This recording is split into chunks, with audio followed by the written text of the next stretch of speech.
এই আৰ্টিকাখনৰ কথা বহুতে কৈ আছিল, ভালকৈ দেখাবলৈ বহুতে কৈ আছিল, গতিকে অকণমান দেখাবলৈ চেষ্টা কৰিছোঁ। এইখন আছিল 2014 চনৰ আৰ্টিকা VXI হয়, পেট্ৰলৰ হয়।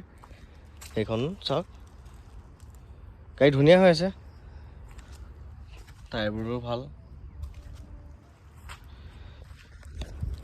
7 ছিটাৰ গাড়ী এখন লাগেই ঘৰত, ইফাল সিফাল যাবলৈ বা কোনোবাই ভাড়া মাৰিবলৈও পাৰে। 7 ছিটাৰ গাড়ী এখন লৈ এটা ফেমিলিও চলাব পাৰে ধুনীয়াকৈ, এটা ফেমিলি প্ৰফাইলত দিব পাৰে এখন 7 ছিটাৰ গাড়ী লৈ। গতিকে 7 ছিটাৰ গাড়ী এখন বহুত প্ৰয়োজন হয় আৰু কম খৰচৰ হ'লেতো আৰু ভাল। গতিকে আৰ্টিকাখনে 7 ছিটাৰ হিচাপত আমাৰ নিচিনা মিডল ক্লাছ মানুহখিনিৰ কাৰণে আৰ্টিকাখন বেষ্ট গাড়ী বুলি ক'ব, কাৰণ এইখন ল' মেইনটেনেঞ্চ মাৰুতি চুজুকিয়ে হয়।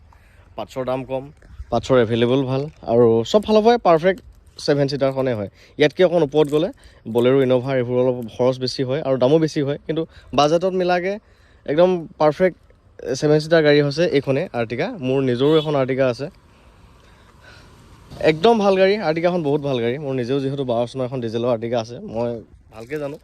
একদম ল' মেইনটেনেঞ্চ হয়, এখন তাকো পেট্ৰলৰ। গতিকে এইখন গাড়ীখন মই আপোনাক দেখাইছিলোঁ, দামটো ইয়াৰ আছিলে 3 লাখ টকা ফিক্স প্ৰাইচ আছিলে। গতিকে 14 চনৰ পেট্ৰলৰ আৰ্টিকা এখনৰ হিচাপত দামটো বহুত ধুনীয়া হৈ আছে আৰু কণ্ডিশ্যন ৱাইজ একদম মজা। মেকানিকেল ৱৰ্ক একো নাই, ছাছপেনশ্যনৰ পৰা একদম ধৰক মেকানিকেল এচি চেচিৰ পৰা আদি কৰি একো কামেই নাই, গোটেইখিনি ৱৰ্কিং আৰু গোটেইখিনি ৰানিং কণ্ডিশ্যনত ধুনীয়া হৈ আছে মানে।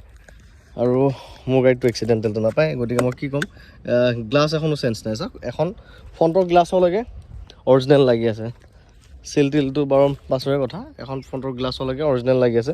গতিকে চিল টিলবিলাকো তথাপিও দেখাই দিওঁ। এয়া হৈছে চিল।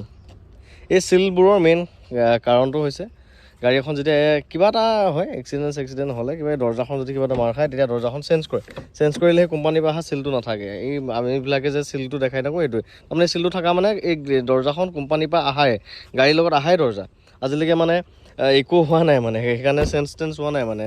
আৰু তাতকৈ আগৰ কথা, গ্লাছকেইখনো অৰিজিনেল আছে, গতিকে এক্সিডেণ্ট হোৱাৰ কোনো মতলবেই নাই।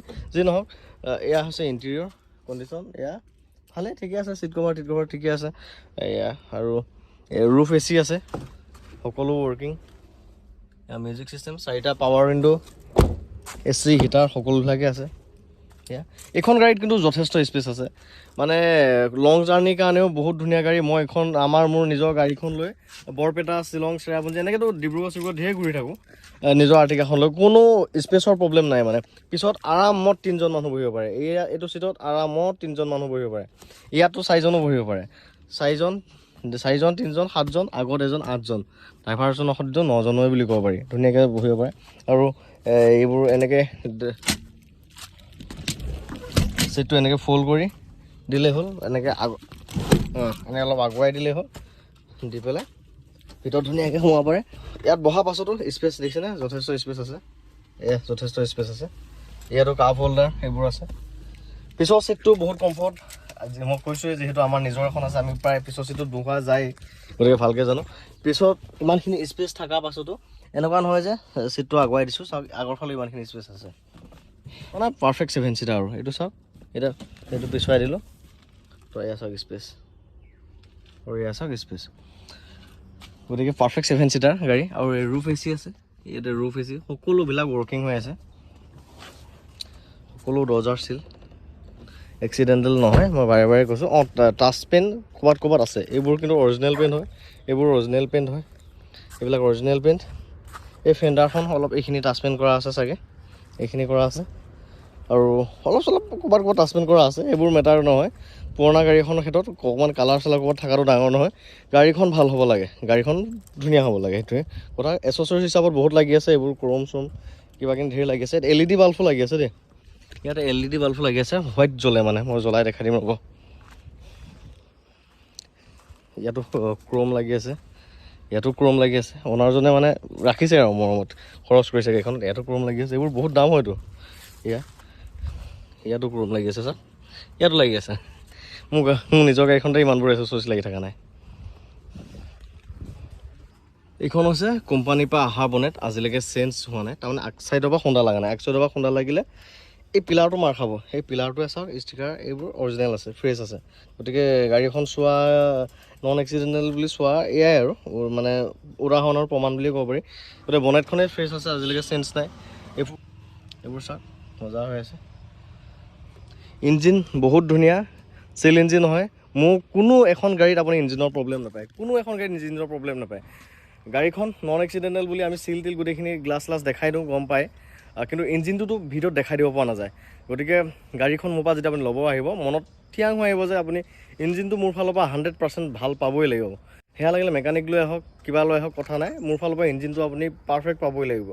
মই ইঞ্জিনৰ ইছ্যু থকা একো গাড়ীয়ে মই নিকিনো। গতিকে মোৰ ফালৰ পৰা চিল ইঞ্জিন পাবই, আপুনি ইঞ্জিন ভাল পাবই, একদম গেৰেণ্টি মানে সেইটো। গতিকে সেইটো নিভুৱাই আহিব পাৰে। এইবোৰ যিমানখিনি পাওঁ মই দেখাই দিছোঁ। বেটেৰীটো নতুন বেটেৰী হয়। গাড়ীখন আকৌ যোনে লয় তেওঁ ছাৰ্ভিচিঙো কৰিব নালাগে। এই অ'নাৰজনে ৰিচেণ্টলি ছাৰ্ভিচিং কৰি দিছে। গতিকে এইখন ছাৰ্ভিচিঙো কৰিব নালাগে। ছাৰ্ভিচিং 1000 মান হৈছে ছাৰ্ভিচিং কৰা। এতিয়া 99,000 চলি আছে। 98ত ছাৰ্ভিচিং কৰিছে অ'নাৰজনে। মোক একদম মানে ফটো মাৰি ৰাখিছিলে, সেয়া দেখাই দিছে। গতিকে তেওঁ কিবা এটা পাৰ্চনেল প্ৰব্লেমৰ কাৰণেহে গাড়ীখন চেল কৰিছে। গতিকে যিমানখিনি পৰা মোৰ পৰা দেখাই দিছোঁ, এইবোৰ বেছি সকলো আছে। আৰু দামটো চাওক, চুইফ্ট বা চুইফ্ট ডিজাৰ মানুহে লৈ আছে এইটো দামত। এই 3 লাখ টকাত চুইফ্ট ডিজাৰ লৈ আছে, মই চেল কৰি আছোঁ। সেইটো দামত যদি আপুনি আৰ্টিকা এখন পায়, কি লাগে। বুট স্পেচটো দেখাই দিওঁ। 7 ছিটাৰ গাড়ীত সচৰাচৰ বুট স্পেচ ইমান নাথাকে, তথাপি দেখাই দিওঁ। এই হাইড্ৰলিকটোও ভাল হৈছে, ডিগ্ৰী চিগ্ৰী চেঞ্জ নাই, একদম অৰিজিনেল হয়। পিছফালৰ ডিগ্ৰী চাওক, এইবোৰ কমপ্লিট চিল, একো চেঞ্জ নাই। এইবোৰ আজিলৈকে একদম মানে ফ্ৰেছ হৈ আছে। চাওক, গাড়ী এখন যদি বেক চাইডৰ পৰা লাগে, এইবোৰ জেগা মানে বনোৱা থাকে, কিন্তু কোম্পানীৰ হয়, একদম অৰিজিনেল, একদম ফ্ৰেছ। গতিকে মই এইবোৰ খুব চাই চিন্তি গাড়ী কিনো। এইখিনি কোৱালিটি মই মেইনটেইন কৰোঁ। এইবোৰ আজিলৈকে বনেট চেঞ্জ হোৱা নাই। চাওক, ডিগ্ৰী চেঞ্জ হোৱা নাই। বুট স্পেচ বুলি ক'ব গ'লে এয়া বুট স্পেচ। আৰু ধৰক আপুনি মানুহ ক'ৰবাত 5জনহে গৈ আছে, গতিকে তেতিয়া এই চিটটো ফল্ড কৰি ল'ব পাৰিব। এই চিটটো এনেকৈ ফল্ড কৰি দিয়াৰ লগে লগে যথেষ্ট জেগা ওলাই গ'ল। চাওক, এয়া আমাৰ আৰ্টিকাখনতো কেতিয়াবা ক'ৰবাত গ'লে কি হয়, আমি একদম মানে গোটেইকেইটা চিট পেলাই এনেকৈ শুবও পাৰোঁ, মানে একদম ভৰি মেলি ধুনীয়াকৈ 3টা মানুহ শুব পাৰে। মানে আমাৰ আৰ্টিকাখনত তেনেকুৱা কৰা যায়, মই দেখাই দি আছোঁ। এনেকৈ গোটেইকেইটা চিট ফল্ড হৈ যায়। গোটেইকেইটা চিট আপুনি ফল্ড কৰি দিয়াৰ লগে লগে বহুত স্পেচ আছে, বহুত বস্তু মানে ধৰিব এতিয়া। আৰু আপুনি শুম বুলি ভাবিলে দীঘলে এনেকৈ শুবও পাৰে, ভৰি মেলি, মানে তাৰ পৰা ইয়ালৈকে একদম ভৰি মেলি বিন্দাছ শুব পাৰে। আমি মানে কেতিয়াবা এনেকুৱা হয়, আমি ৰাতি ক'ৰবাত গ'লে কেতিয়াবা গাড়ীত শুব লগা হ'লে আমাৰ আৰ্টিকাখনত আমি এনেকৈ শুই দিওঁ, এনেকৈ বিন্দাছ শুবলগীয়া পাৰে। চাওক, কিবা এখন তলত পাৰি ল'লেই হ'ল। এইটো এটা বিৰাট ধুনীয়া ফেচিলিটি আৰ্টিকাত। নৰ্মেলি চিটকেইটা আপুনি এনেকৈ উঠাই দিলে হৈ গ'ল। আৰু চিটটো আগুৱাবলগীয়া হ'লে এইটো আপুনি লৈ গুচি গ'ল, বুজিছেনে। একদম এইটো এনেকুৱা বেকা কৰিব পাৰিব, এইটো কৰিব পাৰিব, মানে এইটো এডজাষ্ট কৰিব পাৰে। সেইটো বেক কৰি দিলোঁ। গতিকে 3 লাখ টকাত বাজেটত ধুনীয়া গাড়ী এখন দিছোঁ, আৰ্টিকা। এইখন আপোনালোকে ল'ম বুলি ভাবিলে লৈ ল'ব পাৰিব। এইটো ফিক্স প্ৰাইচ হ'ব, ইয়াত বাৰ্গেনিং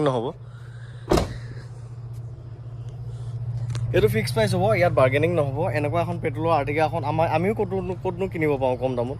আৰু আমাৰ সদায় চেষ্টা এটা থাকে যে আপোনালোক কমতো কম এখন মানে গাড়ী দিব পাৰোঁ, মানে ভাল গাড়ী এখন যাতে অলপ কম পইচাত মিলাই দিব পাৰোঁ, যাতে গাড়ীখন পটকৈ চেল হৈ যায়, মোৰ পইচাটো যাতে সোমাই নাথাকক। তেনেকৈ আমি সদায় চেষ্টা কৰোঁ আপোনালোকক কম দামত গাড়ী এখন দিবৰ কাৰণে। আৰু ভাল গাড়ী এখন আমি চাই আনো, কাৰণ সেই গাড়ীখন আমি নিজে পাৰ্চনেল ইউজৰ কাৰণে নহয়, আমি চেল কৰিবৰ কাৰণে আনো। গতিকে সেই গাড়ীখন মই 100% মোৰ ভাল লাগিব, তেতিয়াহে আপোনালোকেও ভাল পাব। গতিকে সেইখিনি চাই চিন্তি গাড়ী এখন অনা যায়। আনিলোঁ, ঘচংকৈ লৈ ল'লোঁ, আপোনালোকক দিম, তেনেকুৱা চিষ্টেম নাথাকে। গোটেইখিনি চাই চিন্তি ভাল এখন গাড়ী পালেহে আমি কিনি আনো আৰু আনি আপোনালোকক দিওঁ। আৰু ভাল গাড়ী এখন কোনেনো কম দামত দি পঠাব আপোনাক। গতিকে আমিও সৰুকৈ মাৰ্জিন এটা ৰাখি গাড়ী চেল কৰোঁ। সেয়াই, গতিকে বেলেগতো ট্ৰাই কৰি চাব পাৰিব আপুনি। এইটো মডেলৰ আৰ্টিকা 3 লাখ টকাত ক'তো নাপায়। গতিকে এইখন ল'ম বুলি ভাবিলে ল'ব পাৰিব। আৰু মই যিমানখিনি পাৰোঁ দেখাই দিছোঁ। আৰু মোৰ এড্ৰেছটো সুধি থাকে বহুতে, মোৰ ঘৰ নগাঁও ডিষ্ট্ৰিক্টতে, ৰহাতে হয় মোৰ ঘৰ। বহুতে এড্ৰেছ সুধি থাকে। আৰু মাইলেজো চাওক, AC চলিয়ে আছে। তাৰ পাছতো 17.8, 18 কিলোমিটাৰ মাইলেজ দেখাইছে আমাৰ লোকেল এৰিয়া এইবিলাকতে। হাইৱেটো মই এখন গাড়ী 20-21লৈকে মাইলেজ পাইছোঁ। মাইলেজটো খুব ভাল। যোনে গাড়ীখন লয় তেওঁ নিজে চলালে গম পাব, গাড়ীখন বহুত ধুনীয়া মাইলেজ। হাইৱেত মই একদম 20-21 মজাকৈ পাই গৈছোঁ। ইয়াতো চাওক লোকেল জেগাতে 18 দি আছে ওচৰা-ওচৰি। মোৰো নিজৰ আমাৰো আৰ্টিকা আছে। এইখন 2012 হয়, ডিজেলৰ হয়, বহুত ভাল গাড়ী, বহুত ধুনীয়া গাড়ী। সেইখনতো পেট্ৰলৰ হয়, তাকো এইখনতো মোৰতো ডিজেলৰ হয়, 12 চনৰ। সেইখন তাকো 14 চনৰ হয়, মোতকৈ আপডেট মডেলহে। গতিকে একদম ধুনীয়াকৈ লৈ ল'ব পাৰে। মই নিজে এইখন আৰ্টিকা বহুত দিন চলাইছোঁ, বহুত কিলোমিটাৰ চলাইছোঁ, গতিকে ছেইম মডেলে বুলি তাক মোৰখনতকৈ সেইখন আপডেট মডেলহে হয়।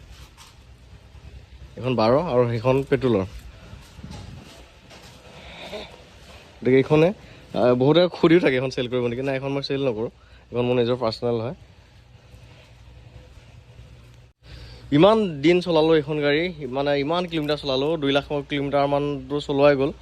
আজিলৈকে মানে একো প্ৰব্লেম পোৱা নাই, মানে তাকো ডিজেলৰ ক'তো একো প্ৰব্লেম পোৱা নাই। একদম মানে গাড়ীখনে বহুত চাথ দিছে। গতিকে সেইখন বহুত ভাল গাড়ী, আৰু একচুৱেলি আমি মেইনটেইনো কৰোঁ, ভালকৈ মেইনটেইন কৰোঁ।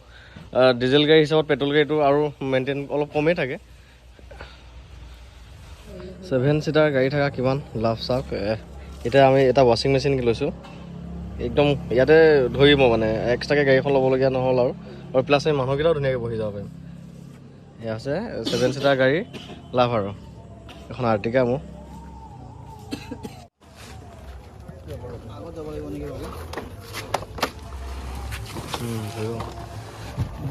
এইখিনি বস্তু ইয়াতে ভৰাই ল'ব।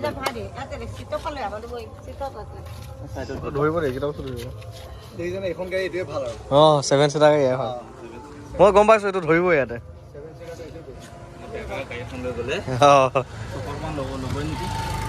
এতিয়া গাড়ী এখন ভাড়া নিয়ালে 600 মান টকা ল'লেহেঁতেন।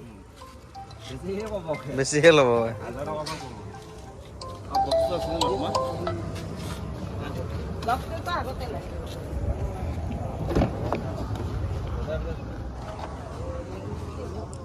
এয়া গাড়ীত পূৰা বস্তু লোড হৈ গ'ল।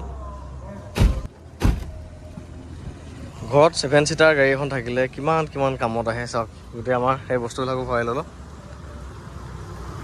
সেইকাৰণে এখন গাড়ী মানে আমাৰ ঘৰত প্ৰয়োজন হৈয়ে থাকে, মানে ইটো সিটো কামত বস্তু চস্তু অনা নিয়া, মানুহ ক'ৰবালৈ যোৱা, সৰহকৈ মানুহ হ'লেও ক'ৰবাত যাবলৈও ভাল।